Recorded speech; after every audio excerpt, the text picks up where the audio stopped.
The District Director of the SBA San Francisco office, Julie, and Heather Luzzi, the District Director of the SBA Sacramento office. Heather? Since the beginning of the pandemic, small businesses owners and their employees have faced significant hardships as we continue to combat the virus and protect our communities. Nearly 43% of small businesses across the country have temporarily closed during the pandemic. And that's why my colleagues and I in Congress have made it a top priority to ensure our small businesses have what they need to make it through these times. Early on, we extended the long-standing Economic Injury Disaster Loan Program, otherwise known as EIDL, to provide economic relief to small businesses and nonprofit organizations that experienced the temporary loss of revenue. We also established the Paycheck Protection Program, otherwise known as PPP, to help small businesses to pay their workers. And we have expanded these programs, and that program in particular, to make additional expenses allowable and forgivable for PPP funds, including certain operating expenditures, property damage costs, supplier costs, and worker protection expenses. Since the start of the program, 70% of small businesses have taken advantage of the program. And earlier this week, President Biden signed into law a 2-month extension of the program, moving the application deadline to May 31st. Over the past year, Congress has passed a number of pieces of legislation that have included provisions to specifically aid small businesses, including a set-aside within the PPP specifically for community development financial institutions, CDFIs, and other small lenders with assets of $1 billion or less. The CDFI funds play a critical role in building economic opportunity in underserved communities, and these institutions provide financial assistance and resources to individuals and communities to help create jobs, build businesses, and revitalize neighborhoods. And I'll continue to fight to ensure that our local entrepreneurs have what they need to keep their doors open. And I want to ensure that we have time for as many questions and information as possible. So I'll now hand it over to my guests to introduce themselves. Thank you, Congressman. My name is Heather Luzzi, and I am the District Director for the Sacramento District Office of the U.S. Small Business Administration. My district territory encompasses San Joaquin County, over to the Nevada border, up to the Oregon border, and down to the coastal communities. The whole mission at SBA is to support small businesses, and that's why we're here tonight. We appreciate your attendance and look forward to the conversation. Julie? Thank you. And my name is Julie Klaus. I am Heather's counterpart based in San Francisco. So the territory that we cover out of the San Francisco office is basically Santa Cruz, all the way up to the Oregon border, all of coastal California there, and we go inland almost right up to Sacramento. As Heather said, we are sister offices, if you will, offering all of SBA's programs and services, and we collaborate together on many events and activities like we are tonight to impart this information to you. Hey, Julie, you want to go to the slide?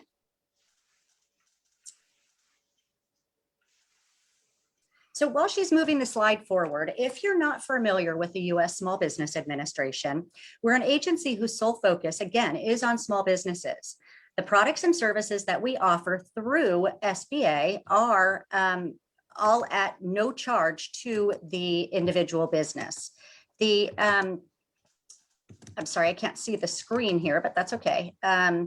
The programs that we offer typically are done with either banks, credit unions, other financial institutions, as Congressman McNerney mentioned, the CDFIs. And in some cases, we do programs that also incorporate CDCs, or Certified Development Companies. So again, our entire focus is to start, grow, expand, and recover businesses. As Congressman McNerney had talked about, the products and services that are offered through SBA are access to capital, which means that we've got a menagerie of different programs. We've got microloan programs. Those are loans that go from typically $500 up to $50,000. They are done through our micro lender intermediaries. Guaranteed loans, we deal with banks and credit unions and other financial institutions, and those loans can go up to $5 million. Venture capital, we're involved in venture capital in a couple of different ways, and we do a lot of partnerships with the venture capitalists. So essentially, we look at those entities. They apply to SBA to receive funding.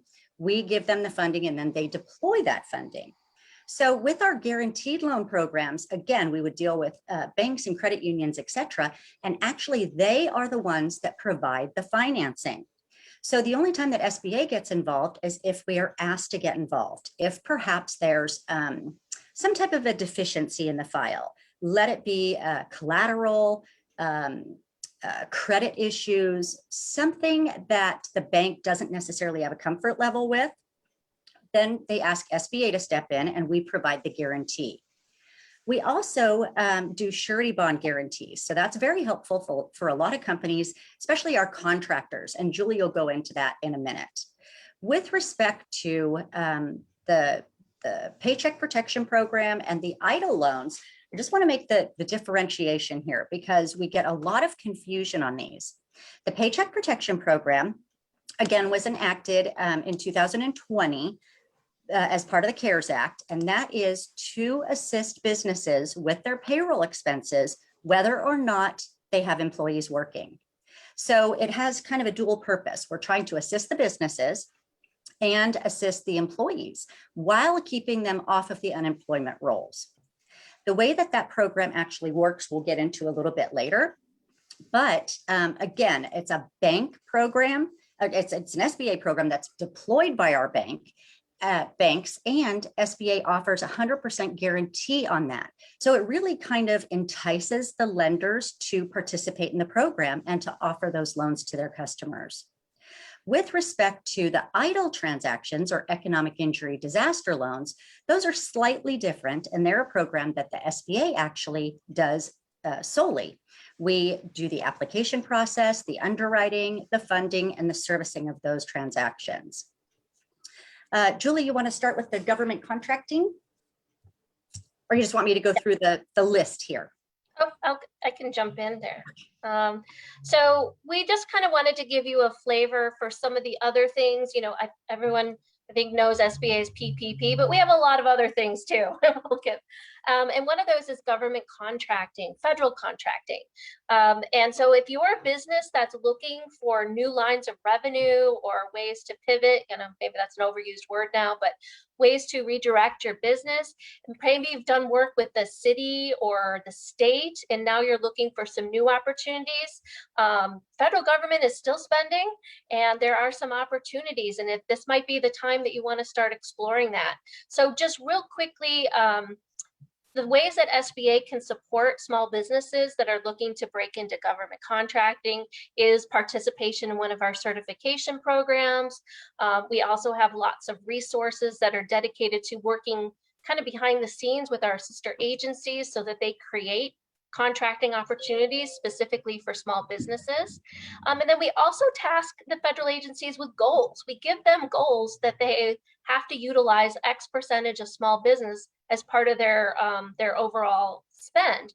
The government-wide goal is 23% of all federal dollars contracts go to small businesses. And then it cuts across all the different socioeconomic categories. So just real quickly, we have lots of certification programs that you might want to start exploring as an option, as a tool to help you in your business if you want to sell any of your products or services to the federal government.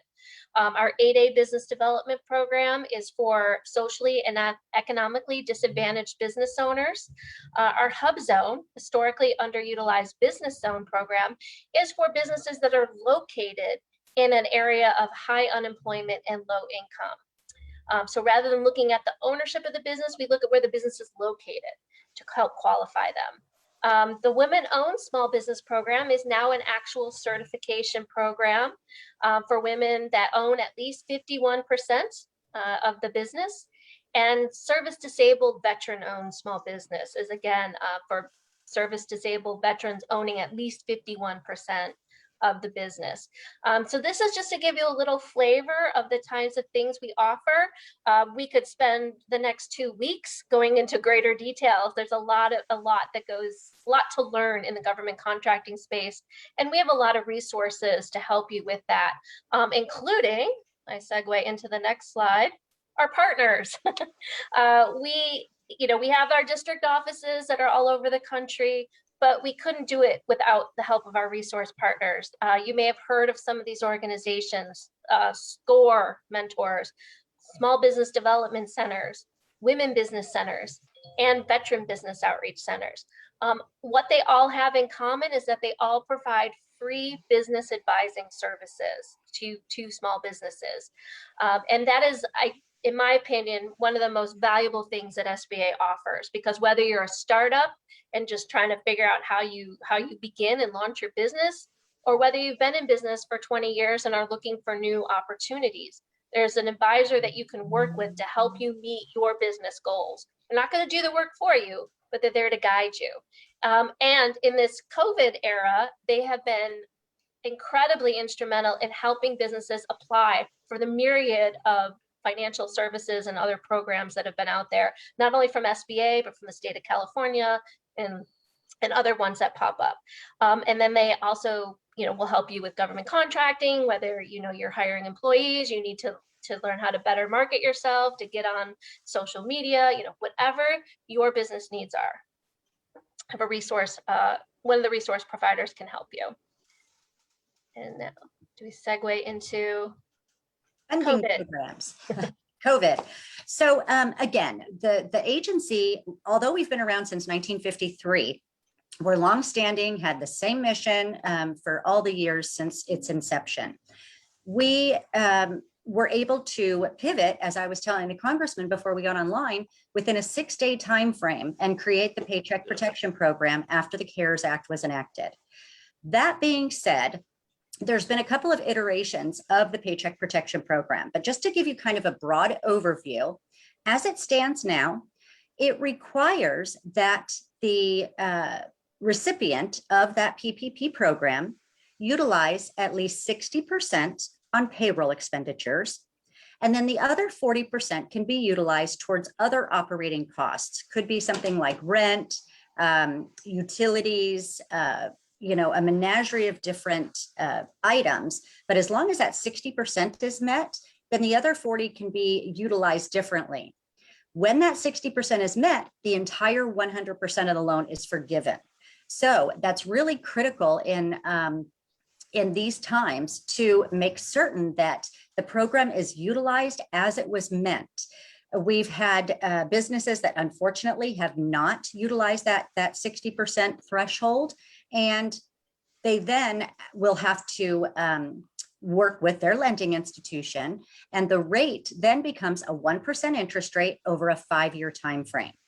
So it's not that, it's the end of the world. That's still a really palatable interest rate, especially in these times. It can at least get borrowers through these hurdles. With the SBA debt relief program, again, another portion that was enacted during the CARES Act, and the debt relief program allowed for SBA to make payments on our portfolio of loans. So make payments on behalf of the business applicants on our entire portfolio. So that would be our 7(a) transactions, our 504 transactions, our microloans, etc. With that, it allowed the agency 6 months of those payments. That has actually changed again because of a lack of funding. There was a new allocation, and now we're going back through. And at this point in time, certain businesses can get up to an additional 3 months on top of that 6 months.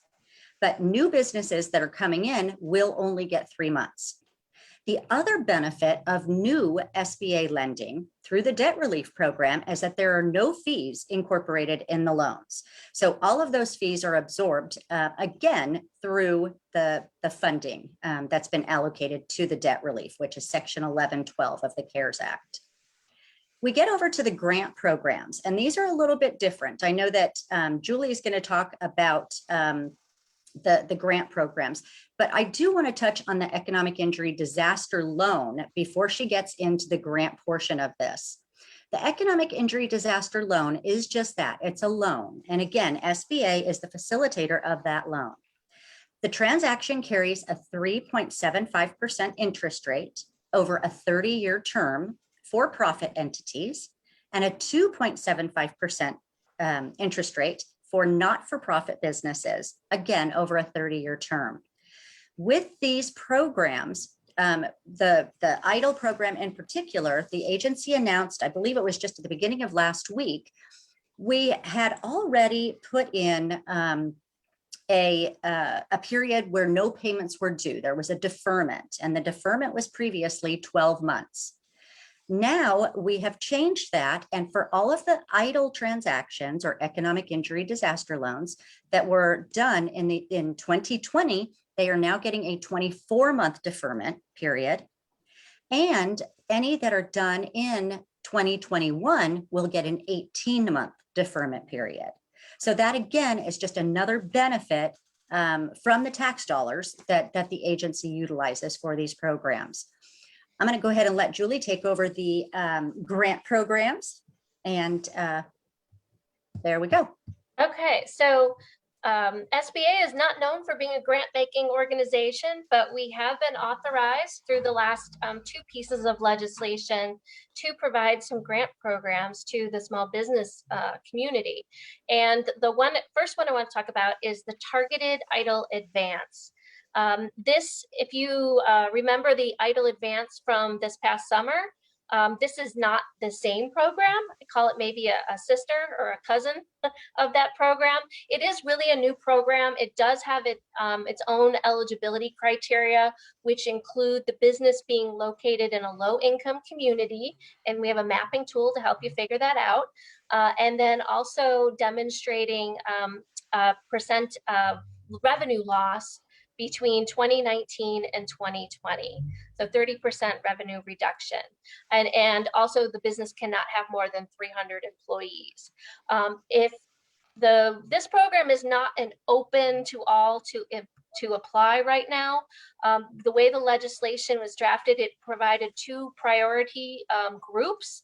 The first priority group to have access to this program are people who received the EIDL Advance from this past summer in 2020, but did not receive the full $10,000. They received a portion of it. They were being invited, SBA is emailing them and reaching out and inviting that group to apply for the Targeted EIDL Advance. And if they meet the eligibility criteria for the Targeted EIDL Advance, they can receive the difference between what they received and the $10,000 to make them whole to have received the full $10,000. The next priority group are people who applied for the EIDL Advance in 2020, but the funding ran out in early July. And so a lot of people, even though they applied, were never able to receive any funding because we ran out. That is the second priority group, again, receiving an email direct from SBA, encouraging them to apply. And if they qualify under the Targeted EIDL Advance conditions, they can receive the $10,000 grant. There's a lot more information on our website to go into detail on that. I also, just because we have two brand new grant programs, just really quickly going to mention those. And I'm also going to refer you back to the website for these two programs as well. First one, Shuttered Venue Operators Grant. You probably have heard a little bit about this in the media. We do have a date when this program is going to start accepting applications, and that is April 8th. It is, though, limited to the types of industries that are eligible. And you can see on the screen the types of entities that are eligible. Some of these terms, you might be wondering, promoter, for example. Am I a promoter? This is where I'll direct you to our website. We have a lot of information. We have FAQs, which are updated every couple of days to provide information, to provide definitions Am I a promoter? You can look at the definition and see if it fits what you do in your job, in your company. We also have some videos that also walk through these different eligible entities. They also walk through some aspects of the program. We also have available to you a checklist of sorts, like a pre-application checklist. So you can start getting ready to apply when the doors open, so to speak, on April 8th. The documentation you'll need to assemble, the kind of information you should have ready and available to you as you look to apply for this program. There's another thing that if anybody interested in this, I'm going to encourage you to do, and that is register in sam.gov. That is System of Award Management. It is a federal government website. Anybody who wants to do business with the federal government, sell to the government, get a grant from the government, any other financial assistance, are required to register in this database. There's no charge to do this. Just takes a little bit of time to fill out the registration process. And we do have a video on our website a tutorial that'll walk you through the process of registering in sam.gov. That can take, 2 weeks or so for the registration to be a fully activated. So that's something I do encourage people to do now if they're interested in this program. And again, putting your financial statements together and also taking a look at that application checklist are great ways to get prepared to access this program. And then the last one, we don't have, I think by next week, we'll probably start seeing a lot more information made available on the Restaurant Revitalization Grant. This one's brand new, and this is for people basically in food service. You can see the list on the screen of the types of organizations and entities that will be eligible for this program. The details of this are still being worked out because it is a brand new program. And I expect that next week, I know internally, we're going to get some more information about this. And I think shortly thereafter, there will be a new portal on the SBA.gov website that'll start providing the information. And again, I think this is going to take a week or 2 or 3 to get everything propped up and ready. And then it'll be open for application. Do not have the date certain yet when it'll be open for public application, but I do expect it'll happen, sooner rather than later. It's hard to benchmark a date, but I do expect this one to move pretty quickly to its opening phases. And again, watch our website or sign up for one of our listservs. Heather and our offices, we do have email blasts that you can sign up for, and we do push information out as new information becomes available from the agency. And with that, I'll leave you with some of the ways to contact us in our offices, and we will open it up, I think, for questions. Thank you. Can you take down the Yep. the slideshow?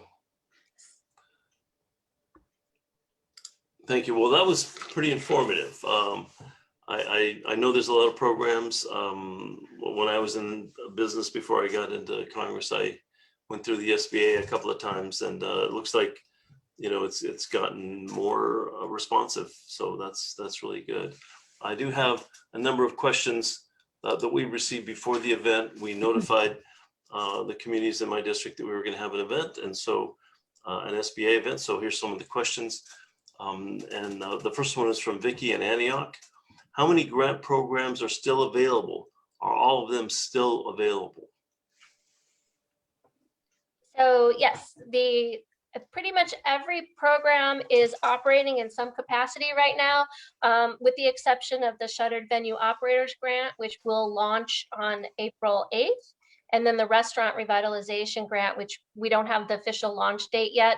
But I would say, before maybe as soon as the end of April or the beginning of May. So that's one to watch. But the other ones are all open and accepting applications, PPP, EIDL, targeted EIDL advance you have to be invited to. But the main ones are all open and accepting applications.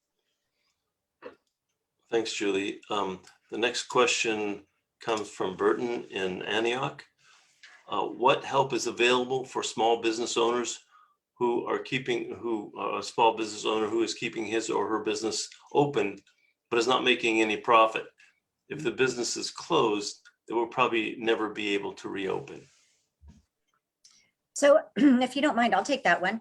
You know, Burton, there's a resource that Julie had spoke of. It's our small business development centers, and they can actually assist with any of the city, county, state programs that are being offered. They're very familiar with what is available out there. Keeping in mind that even if your business is not closed, you're running, but you're not making any money. So you have a deficit. Your revenue has decreased substantially based on historic earnings. That's where the economic injury disaster loan could be a great benefit to you. The other one, depending on how many employees you have, perhaps would be the Paycheck Protection Program. But please contact our offices. We'd love to talk to you. We'd love to refer you to one of our resource partners if that's necessary, or walk you through the process of obtaining one of these transactions. Thank you. Thank you, Heather. The third question, I don't have a name for this that originated this question, but it's a good question. Does my business have to qualify as a small business to receive a PPP loan? And do PPP loans cover paid sick leave? So yes, you do have to qualify as a small business, but if you've never looked at our size standards, you probably will find that they're quite generous. So I would probably dare say that most people are going to qualify as a small business because we do have pretty generous size standards, whether it's 500 employees, some industries you can even have more than 500 employees, likewise with revenue. So you probably qualify. And then yes, the PPP program, you can use the funds for paid sick leave so long as it's not under, and I always forget the acronym of that program. Heather, you might be able to help me out with that one. The one that was started with the CARES Act. There was a special paid sick leave program under the CARES Act. That one you can't use the PPP funds and that one together, but just in general, if you offer paid sick leave to your employees, yes, that is a reimbursable payroll cost under PPP. And Julie, I don't recall that either. Yeah. The government acronyms are they're a plague, but almost as bad as the virus. The fourth question comes from Pat in Stockton. Are the Stockton Ports, this is a minor league baseball team, is the Stockton Ports eligible to participate in the Shuttered Venue Operators Grant Program? So again, that's a great question, but we would really refer you to our website for assistance with that. Once the program launches, it's actually going to be deployed by our resource partners. They are going to help borrowers with the application process, finding out eligibility, etc. Julie, do you want to add any more to that? Yeah, I was just going to say that for all those different categories, there is different eligibility elements for each category. So without us knowing all the real specific details, we wouldn't be able to tell you, yes or no. But the FAQ document does a pretty good job of walking through. So if you're, a live venue, what does that mean? You have to do this. You have to have this kind of seating. You have to have a separate performance space from an audience space. It really itemizes all of those things. And again, promoters do that, talent representatives, all of those categories. So that is probably your best resource to start with to see if what your operation is and does matches all of the eligibility items. Well, I hope it does, because it's a great pastime to go to the Stockton Ports baseball games. It's accessible, it's affordable, and it's just a great way to spend an afternoon. So let's make sure that we can get that on the list if we can. The next one is from Frederick in Antioch. I applied for an SBA loan on the SBA website, only to be denied and sent to the reconsideration team because the SBA loan person was not able to see my business information on the app Nextdoor, the APP Nextdoor. So there's a Nextdoor app. So I couldn't show my business existed prior to the pandemic, but it has. What can I do to get the reconsideration team to look at new information, such as taxes, and approve my loan? I've already waited 6 months or more. So again, I first of all, apologize for that. It sounds like, you know, perhaps there was some confusion there. What I would do is provide your tax records to show that you were in business, perhaps a copy of a business license, sales tax agreement with the state, anything that you can come up with that would substantiate that business being in play. Tax records are typically the best way to do that. Again, some of these programs had different business inception date requirements. For example, the economic injury disaster loan, you had to be in business by January 31st of 2020.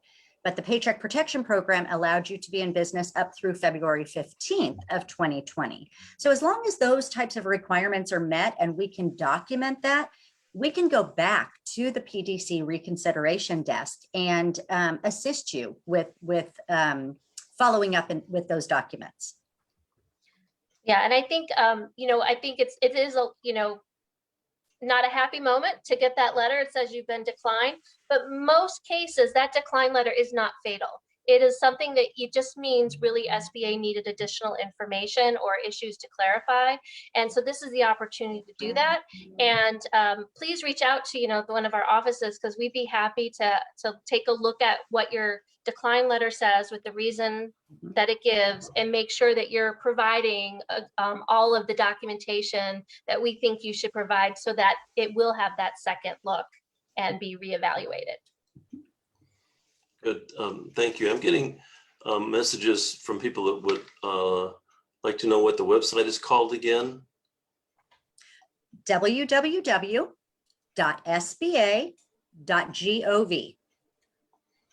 Okay, and then another question. Can you please show the contact information slide one more time?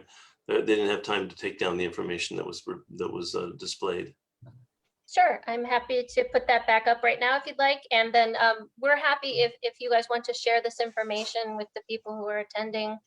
We're happy to let you share that information as well. Or I can type it in the chat too. That's another. There, I'll share. Okay, Would you like me to, go ahead, Julie. would you like me to share screen now or wait till the end? Sure, go ahead and share screen now, but Okay. you can't leave it up because I can't see the questions then. Okay. Hold on. And meanwhile, I'll ask the next question. Where can I get help filing out the SBA loan forgiveness paperwork?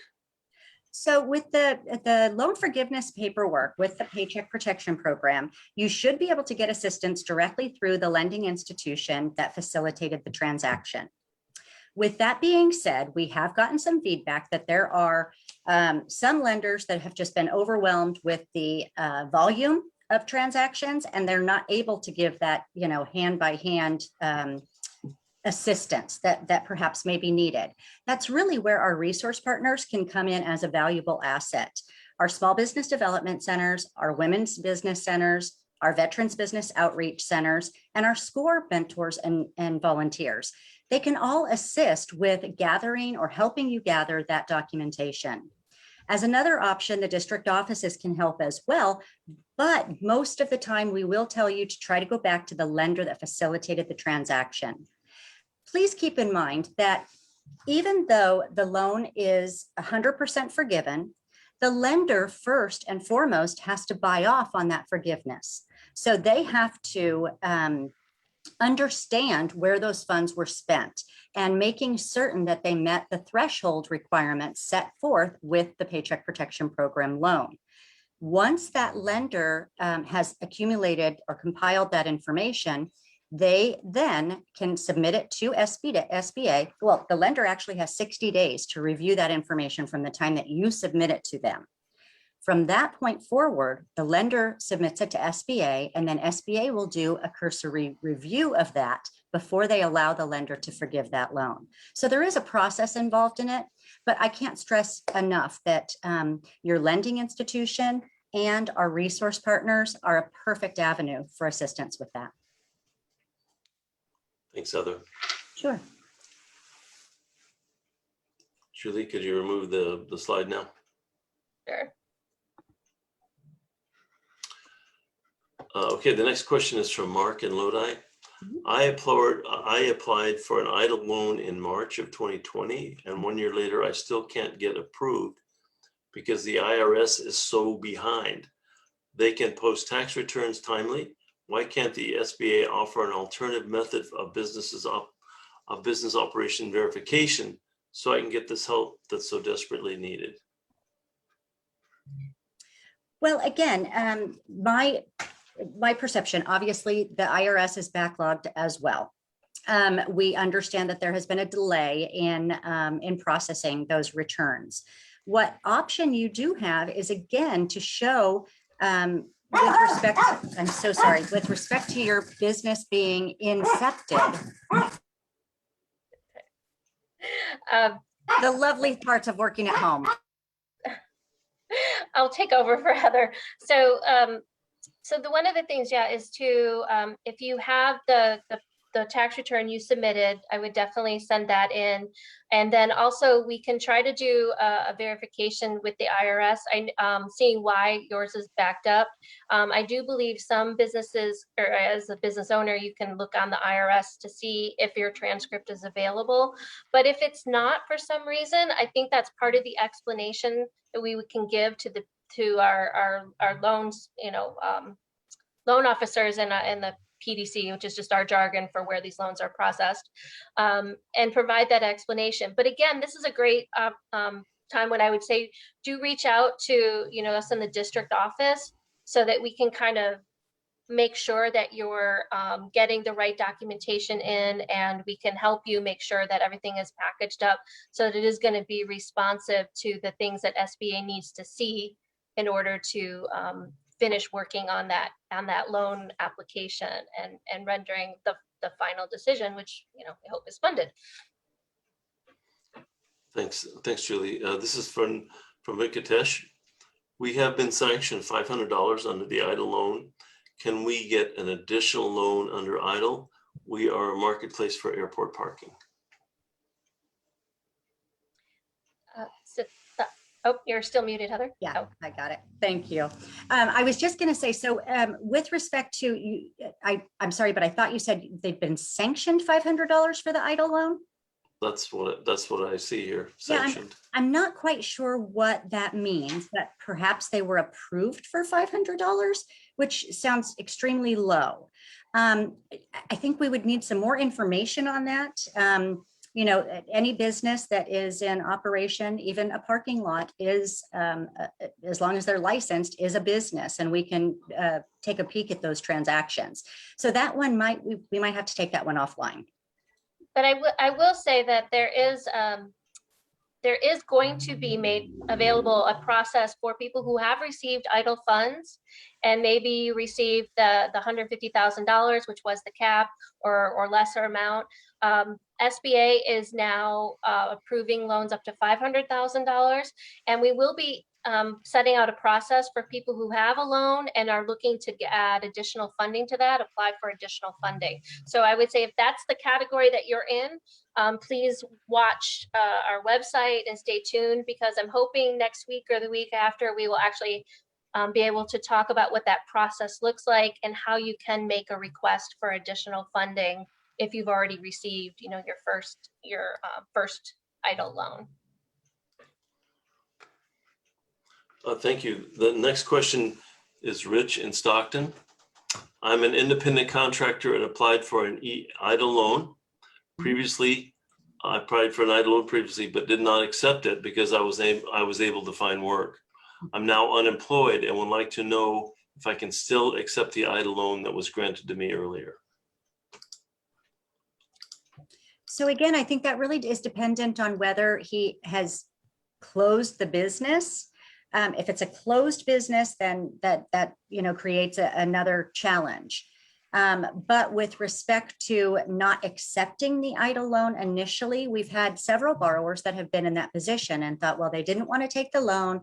Let's wait and see what happens, thinking that the pandemic and the repercussions from the pandemic would not have lasted as long as they have.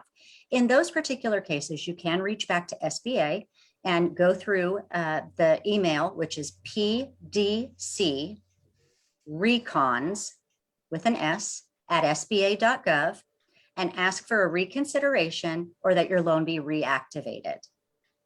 That would be that course of action. Okay, thank you, Heather. This question is from Mike. Shuttered venue grants, how long does the application time take to get answered?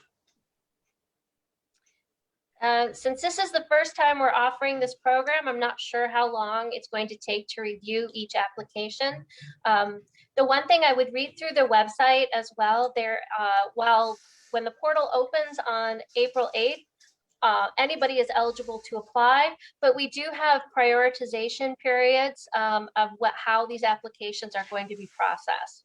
And the first prioritization period is going to be the small businesses that suffered the most, that had a 90% or greater revenue reduction between 2019 and 2020. And then the second prioritization group is people who had a revenue reduction, trying to do this off head, I think it's 70%. 70 or 75% between 2019 and 2020. And then it's tiered structure. So then the third group will be pretty much everybody else. So while you can apply on the 8th, depending on where you fall in those priority groups will also determine how long it's going to take to process your application. So I would read through, there's a nice chart on the website, the sba.gov/SBOG SBO grant, I guess, website, and it'll walk you through those periods. Thank you, Another Julie. thing, I'm sorry to interrupt, but I was just gonna add to what Julie was saying was she had mentioned previously about the registration requirement in sam.gov. I would really encourage your listeners to apply for that registration now, because as stated, it could take a couple of weeks to get registered through that system. So it's really beneficial to try that application now so that once the program does open, you're able to submit that application. And the Okay. other I'm sorry, I keep just triggered another piece of advice that I think is really important for people who want to apply for SBOG to understand. Unlike our EIDL loan program, where there is a reconsideration process, if you're declined, there is not going to be a reconsideration process for the Shuttered Venue Operators Grant because it is a grant and it is a very limited funding pool. So you only have one chance to apply. And I do encourage, I know there's interest if people want to be the first in line and get it in, but I do also urge people to really make sure you've read through that application, I's dotted, T's crossed, all your numbers are correct. You didn't invert, your EIN numbers or something. Make sure everything is really correct before you hit that submit button, because that's the one and only chance you're going to have to provide all of the information to SBA to be considered. Okay, thanks for that advice. This is a question that's related to a prior question. I was previously granted an EIDL loan and did not accept the full amount I was approved for. Can I get the full amount now? Mm-hmm. So again, another great question. Bless you. Another great question. So with respect to the PDC Recon's email address, that's really, again, the other way to engage in that. And just you would put in the subject line what your SBA loan number is and state that you are asking for the full amount. There may be additional documents that they ask just to vet your identity and such, but that would be that course of action, is sending an email to pdcrecons@sba.gov. Okay, thank you. Heather, this is a question from Paul. In 2020, I was approved for a PPP first draw, but denied a $1,000 EIDL grant. I'm a sole proprietor. Can I apply for a reconsideration now for the second draw of the PPP? When does the 24-week period start? So you can apply. The PPP program is still open, so you can apply.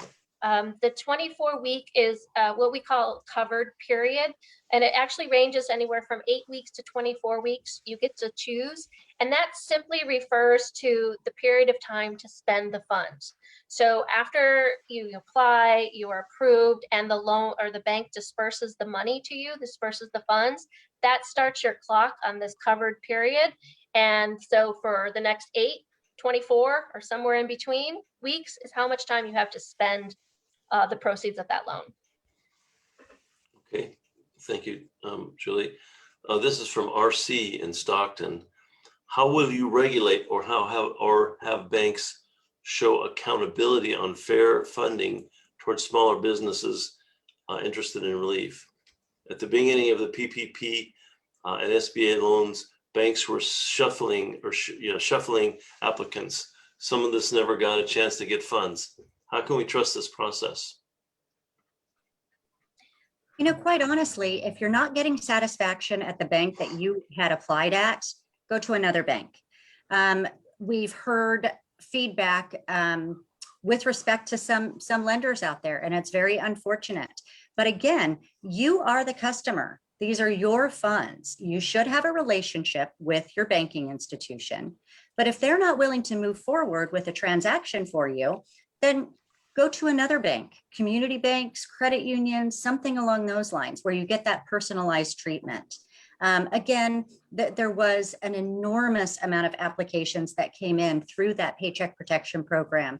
And truly, we had a lot of people, a lot of lending institutions that were overwhelmed in the process. But you as a customer should not have to suffer with that. Go out and interview a bank, make sure that you're comfortable with them. It's a relationship. So, you know, that would be my advice on that one. I would also just add that, you know, when PPP was first launched after the CARES Act was passed, that experience, I think, is very different than the experience today. The money went so fast, 14 days. I think it went faster than any of us predicted, including the lenders with the onslaught. So it just, unfortunately, there was just more demand than we had supply of dollars at that time. But obviously, Congress recognized that and has added more funds. And now, you know, we have even additional time. So there is still time to apply. And I think, you know, I don't want to become a data nerd or anything, but we have taken a lot of extra efforts to make sure the smallest of the small businesses are getting in there and getting in the pipeline. And the data does show that the average loan size now under PPP is, I think, around $65,000. So it truly is getting into the smaller businesses. And like Heather said, if you're having trouble with your bank, I would definitely try to find another one. We've tried to open the channels to as many types of institutions as possible so that you do have the ability to work with all kinds of different organizations, not just the big traditional lenders, but you've got the credit unions, you've got community-based organizations through the CDFIs and some other nonprofits, and then you even have online lenders. So there is a wide range of lending institutions that are available and participating in PPP. And we can try to help you figure out who those are if you don't know who they are. We do have a tool on our website as well to help you find those PPP lenders. Thanks, Julie. And you're absolutely right. The first tranche was dispersed before we could believe it. And there was a big push to get more money out there for that in Congress, and we were able to do that. But I know a lot of people were disappointed the first time around. And if we run out this time, we'll probably think about doing it again. So here's another question I have. Can I apply for multiple loans at the same time? You can. Oh, I'm sorry. I'm sorry. I was just going to say, sure, you can. The caveat there is that we don't have a duplication of funds. So with the Paycheck Protection Program, it is meant to support payroll, and at least at that 60% threshold. With the economic injury disaster loan, that's more of operating costs, working capital, whatever else you need. So as long as they're not duplicating the same use of funds, absolutely, there's nothing wrong with that. That's good. That's good. This question is from Michael in Stockton. If a PPP, EIDL, or SBA loan is granted to an applicant, are the funds required to be used for specific purposes? Can the recipient use the money to take a vacation with the funds? Let's hope not. PPP, if you want to have it forgiven, no, you cannot take a vacation. Yeah, because that one is going to have the strictest scrutiny, if you will, when you apply for forgiveness. The 60-40 threshold that Heather talked about, you have to demonstrate that you spend at least 60% of those funds on payroll costs and no more than 40% on the other authorized non-payroll costs if you want it forgiven. The EIDL loan is a working capital loan, so you have a broader range of expenses that you can spend it on, pretty much all your ordinary business expenses, which includes payroll, by the way, but all the other things as well. You do not have to go back to SBA after the fact to demonstrate how you spent those funds, but they're, those loans are subject to audit at any time. So I do recommend you stick with, using it to pay your business expenses. And likewise with the Shuttered Venue Operators Grant, as a grant, there will be the justification of how you use those funds. The restaurant grant that's forthcoming, I'm not sure what the accountability will be on that yet. We're waiting for that information. Well, and besides that, if it says a loan, then you're going to have to pay it back unless it's a PPP and you met the requirements. So the next question is from Michael in Stockton again. What are the interest rates for PPP, EIDL, and SBA loans, and how long does the applicant have to pay them back? If an applicant becomes late on payments, does the interest rate change, and are there penalties assessed to the applicant? So that's kind of a multifaceted question. Because the PPP loans are, again, facilitated by our lending institutions, that by law comes with a 1% interest rate and a 5-year term. So if the loan is not forgiven, that is the term that you will be expected to pay. The interest rate at 1% over 5 years, 60 months. With an economic injury disaster loan, that transaction carries a 3.75% interest rate. It covers 30 years. It has an amortization of 30 years. There's no balloon payments or anything along those lines. If you find yourself in a position of not being able to pay those funds back, we would ask you, first of all, with any of our traditional lending programs, we would ask you to work with your banking partner, whoever facilitated that transaction. There's something called a workout agreement. So you would sit down with the banker and go through what your finances are, what you can afford, what you can't afford, and come to an agreement. Once that agreement is made, you then would create that modification of your loan and make payments based on that. With the economic injury disaster loan, you would again come to SBA and do the same thing, but you're dealing with us as the lender. Keep in mind that anytime you default on a government debt, it really stays with you. It doesn't go away.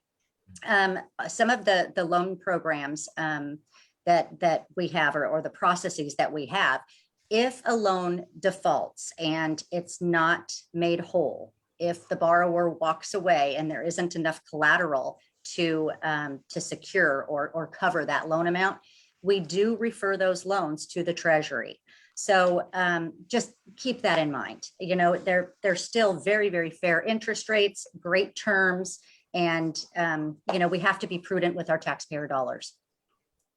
And you do have anywhere from 18 to 24 month deferment period on those EIDL loans as well. So you're not expected to start making payments right away. You can if you want. There's no prepayment penalties whatsoever, but you do have some time to hopefully get your business back on track before you start making those payments. Thank you. This next question is a little bit of a follow-up on that last one. It's from Miguel.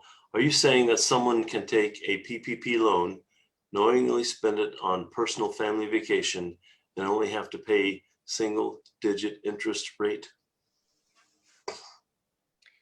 Well, I think that's, I'm not going to say yes, because you have to remember that there is going to be people reviewing these loans, whether it is the lender taking a look at it, whether it is SBA, whether it is our Office of Inspector General. There is that, even if someone doesn't apply for forgiveness for whatever reason, there's always a chance that the loan can be audited. SBA reserves the right to audit in any of our programs at any time for any reason. That said, also, when you look at the application, there was a lot of self-certification statements that the borrower signed off on. And one of those includes that their intent to use this money is for the intended purpose, to help cover their payroll with some of the additional expenses. And there can be penalties associated with that if people do not, were fraudulently using the funds. So I'm not going to say yes, and I'm not going to say no. I will just say, I caution all borrowers to go back and reread the statements that they certified to when they applied for the loan, and know that SBA and its Inspector General reserve the right to audit and investigate these loans at any given time.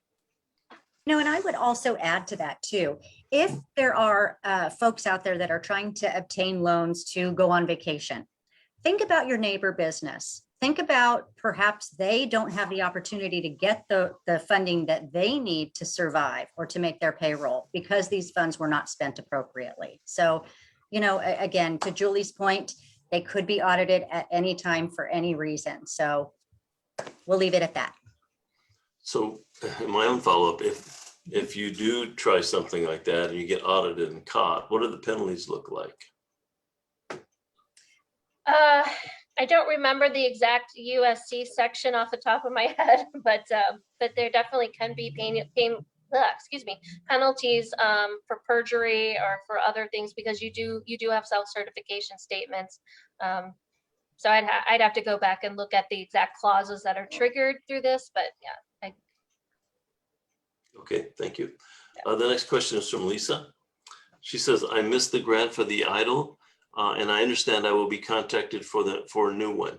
When should I expect the contact? So if you applied for the idle advance and did not receive it because at that point the funding had run out, you will be, and in 2020, I should say, you will be among the group that will be messaged by SBA directly. They are still in the process of sending out those emails to everybody. So not everybody who is potentially eligible has received the email yet. I don't have the definitive timeline as to when they will complete the process of sending out those emails, but it is still ongoing. So I would say just wait a little bit longer to see if you received that email. And if for some reason, another month goes by and you have not received that email, then you might want to reach out to the district offices, one of us, to see if we can give you some insight as to whether the process is still ongoing or whether there's a way that we can contact our disaster team on your behalf to see if a letter is still an invitation is still forthcoming. Thank you. We may only have time for one additional question. This is Eric. Our company started on January 1st, 2020. Can we apply for idle without a 2019 track record? Yeah, so the company, as long as it started before that January 31st date, has the potential to apply for the idle transaction. What we would be asking for is projected earnings. And of course, in this time frame, it's very difficult to come up with those projections. My suggestion is to work with your resource partner, one of the 4 that we had previously recommended. They all offer services such as this at no cost to you. It's already prepaid by your tax dollars. So there's not necessarily a yes or a no answer. It's a maybe. And it really is going to be dependent on how we put that package together. And advice I've given to people in a similar situation is when you fill out the online application, it's very streamlined and it does not give you an opportunity to really explain your full story. So I always tell people, you might get that decline letter. Be prepared to receive that decline letter. But for you, in your situation, that's your invitation to now tell your story and to say what happened and the projections you had that could not be realized because of COVID. So I wouldn't be prepared to get that decline letter, but know that that's not a negative for you. That's really your invitation to really explain your scenario and why you are a candidate for this program and should get the funding. And as Heather said, working with one of our resource partners to put all that information together, is recommended. Thank you. It looks like we do have time for a couple more questions. This is from Alexis. If you received an economic injury disaster loan, could you still receive the target loan? The targeted EIDL advance is a grant. So yes, if you received it and you had applied, because remember, when you look at the EIDL application, it's actually 2 applications in one in 2020. It's the application for the EIDL loan, and then there was a checkbox to say, I'd like to apply for the EIDL advance. And so if you had checked that box and either received a partial funding or no funding because the program ran out of money pretty quickly, yes, you are in that category of businesses who will be invited to apply for the targeted EIDL advance, and you absolutely can have both. Okay, great. That's good news. Thank you. Anthony is asking, for sole proprietors, independent contractors like me with no employees that did not qualify previously since losses weren't significant enough in early 2020, but are growing now as this drags on, what options are available for us? I stayed stagnant through most of 2020 with only about a 20% loss with my commercial accounts closed, so I couldn't qualify for the program according to my bank. So what are the limits here then? Sure. So with an independent contractor or sole proprietor, the program through the PPP program or Paycheck Protection Program now allows for us to look at a Schedule C. So we would look at historic Schedule C earnings and come up with a loan amount based on that Schedule C. We look at the Schedule C line 7. So just keep that in mind. It actually allows for a larger loan amount in a majority of the cases. So we would take that line 7 times 2.5%. If you're a restaurateur or in the food industry, it's actually times 3.5%. And that's how we come up with the loan amount. So again, there is potential for that. Additionally, with the economic injury disaster loan, that can also assist with a sole proprietor. It's just that there's a different formula. And so we would look at, again, historic taxes, but we don't necessarily utilize that Schedule C the way that we do on the PPP program. Okay, thank you. This is again from Paul. In 2020, I was denied for a $1,000 EIDL grant. Can I apply for reconsideration now? For the EIDL advance grant, no, there's no reconsideration. That program is officially closed because it ran out of funding in July of 2020 and has not been reauthorized or refunded since. The new iteration is the targeted EIDL advance. So I'm not 100% certain of your exact scenario, but if you had applied, you should still be in the category of people that get the invitation to apply for the targeted EIDL advance. And if you meet the parameters of this program, I think of it as a new program because it just makes it cleaner and easier when you're thinking about it. If you meet the eligibility criteria, then you could qualify for the targeted EIDL advance. Okay, thank you. And this will be our last question then. From Brandon, are sole proprietorships included in these programs? Yes, actually, I just answered that. So absolutely. Yes. Sole proprietors, independent contractors, gig workers, absolutely. We want to assist all businesses. And for the PPP program in particular, whether it's the first loan or the second loan you're applying for, there are 2 really good guidance documents on our website that no matter what type of business, sole proprietor, C Corp, anything in between, it'll walk you through how to do those calculations based on your type of business. So it's a really helpful tool to figure out how much you can qualify for under the PPP program. Well, very good. Hey, this has been very informative. I want to thank everyone, but especially our 2 guests, Julie Klaus. Did I pronounce it right this time? Klaus, close enough. Klaus, Julie Klaus, the District Director for the SBA San Francisco, and Heather Luzzi, the District Director for SBA Sacramento. Again, it's been very informative. There's a lot of additional information out there. I hope we've gotten to everybody's questions. And it's been valuable for me to learn too. So I hope everyone's benefited from this. If you have additional questions or need assistance with any of these programs, please feel free to contact my Stockton office at 476-8552. And then I'll ask Julie if she'll post that last slide again. Thank you and good night. Thank you, Congressman. I enjoyed it as well, and I hope we'll be invited back. Good. Yes, thank you. Thank you for the opportunity to speak with everyone today. Thank you, everyone.